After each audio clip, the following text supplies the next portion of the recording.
જમ્મુના વેદ મંદિરમાં મુંબઈ આતંકવાદી હુમલાના શહીદોને અનોખી શ્રદ્ધાંજલિ। વિદ્યાર્થીઓએ વૈદિક મંત્રોચ્ચાર સાથે શાંતિ માટે કરી પ્રાર્થના। શહીદોના બલિદાનને યાદ કરી શપથ લીધા।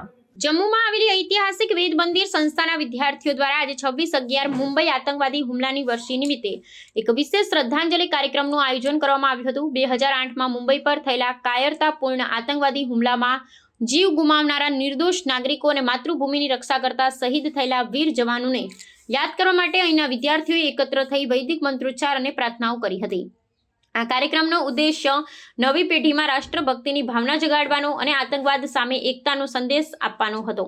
સંસ્થાના પટાંગણમાં યોજાયેલી આ શોક સભા અને પ્રાર્થના સભામાં વાતાવરણ અત્યંત ગંભીર અને ભાવુક બની ગયું હતું, જ્યાં વિદ્યાર્થીઓએ સામૂહિક રીતે શાંતિ પાઠનું પઠન કર્યું હતું। વેદ મંદિરના બાળકોએ શહીદોના આત્માની શાંતિ માટે વિશેષ ઋચાઓનું ગાન કર્યું હતું અને દીપ પ્રાગટ્ય કરી મૃતકોને શ્રદ્ધાસુમન અર્પણ કર્યા હતા। આ પ્રસંગે વિદ્યાર્થીઓએ મુંબઈ હુમલાના શહીદોના બલિદાનને યાદ કરી અને સંકલ્પ લીધો હતો કે તેઓ દેશની સુરક્ષા અને અખંડિતતા માટે સદૈવ તત્પર રહેશે અને આતંકવાદ જેવી બંદી સામે મક્કમતાથી ઊભા રહેશે। આ શ્રદ્ધાંજલિ કાર્યક્રમ માત્ર મૃતકોને યાદ કરવા પૂરતો સીમિત ન હતો, પરંતુ તે વૈશ્વિક શાંતિ અને સદભાવનાનો સંદેશ પણ ફેલાવનારો બની રહ્યો હતો।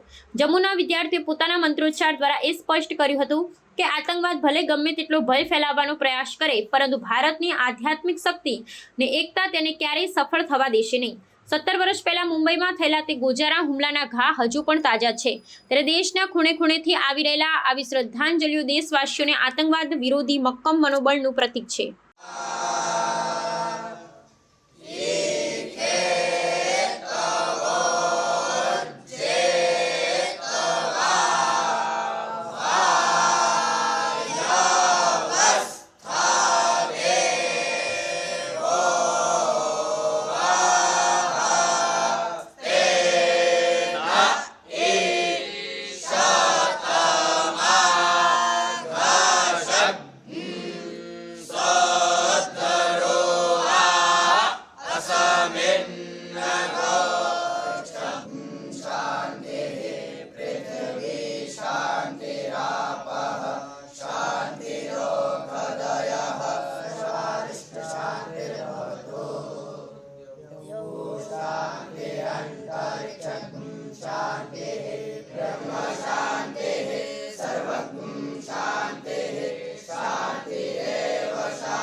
शांति ब्रह्म शांति सर्वज्ञ शांति शांतिदेव शांतिरंतरिक्ष शांति पृथ्वी शांतिरापः शांतिरोगदयः शांति वनस्पतयः।